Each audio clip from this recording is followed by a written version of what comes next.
Hey everybody, and welcome to Pit Stop Perspectives. Today we're going to be previewing this week's Goodyear 400 from Darlington Raceway. Everybody likes a winner, right? A three-wide finish. That was old school ass whipping. Boogity, boogity, boogity. Ooh, let's go racing today, boys. This weekend, NASCAR's headed to Darlington for the Goodyear 400.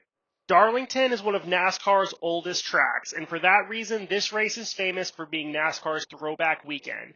Many of the teams will be running special throwback paint schemes this week to honor their former drivers. If you'd like to see all of these paint schemes, you can check out my full paint scheme reveal on the Pit Stop Perspectives YouTube channel. This year's Goodyear 400 is going to be taking place on Sunday, May 12th at 3 p.m. Eastern Time.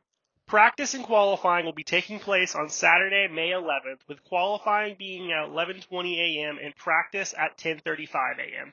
This race will be 293 laps long, with Stage 1 ending on lap 90, Stage 2 ending on lap 185, and the race ending on lap 293.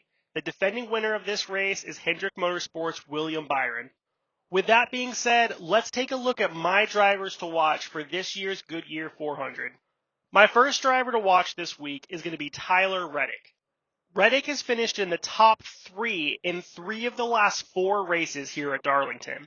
He had a second place finish in May of 2022, a third place finish in September of 2022, and a second place finish in September of 2023. This is a track that obviously suits his driving style very well, and he's always going to be a contender every time we come here, and for that reason, he's going to be one of the biggest drivers to watch this week. Next on the list are the RFK cars of Chris Buescher and Brad Keselowski. RFK as an organization is coming off an emotional loss last week at Kansas after losing by only 1/1000th of a second to Kyle Larson. The team, in fact, thought they won because the scoring pylon after they crossed the line said that Chris Buescher had won.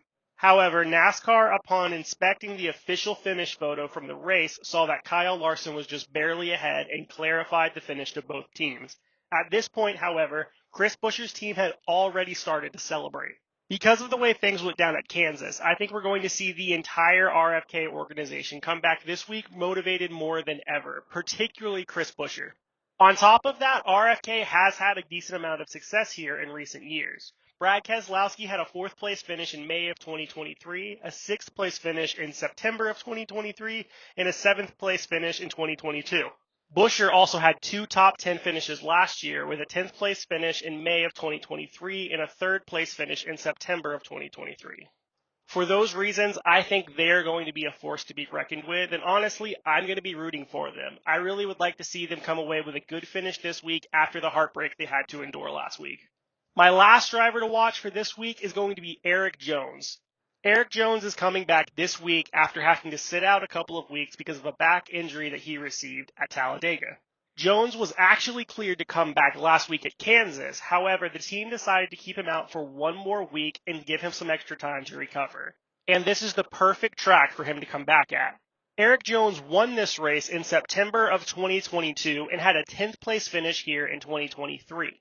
He's another driver like Tyler Reddick whose driving style obviously fits this track very well. This is one of the races he circles on his calendar every single year. For that reason, I think he's going to be a contender this week. So there you have it. Those are my drivers to watch. I'm really looking forward to this weekend's race. After the high we had at Kansas this week, Darlington is a next great race to go to. This is a track that all of the drivers say is one of the most difficult tracks for them to drive. And when the track is difficult for the drivers, that means we're going to see some exciting racing. Let me know down in the comments if you agree with my drivers to watch. If not, let me know who you're going to be watching this week. Be sure to like, comment, and subscribe, make like Christopher, and hit that bell so you can get notified on all of our latest NASCAR content. I appreciate you for watching, and I look forward to seeing you next time.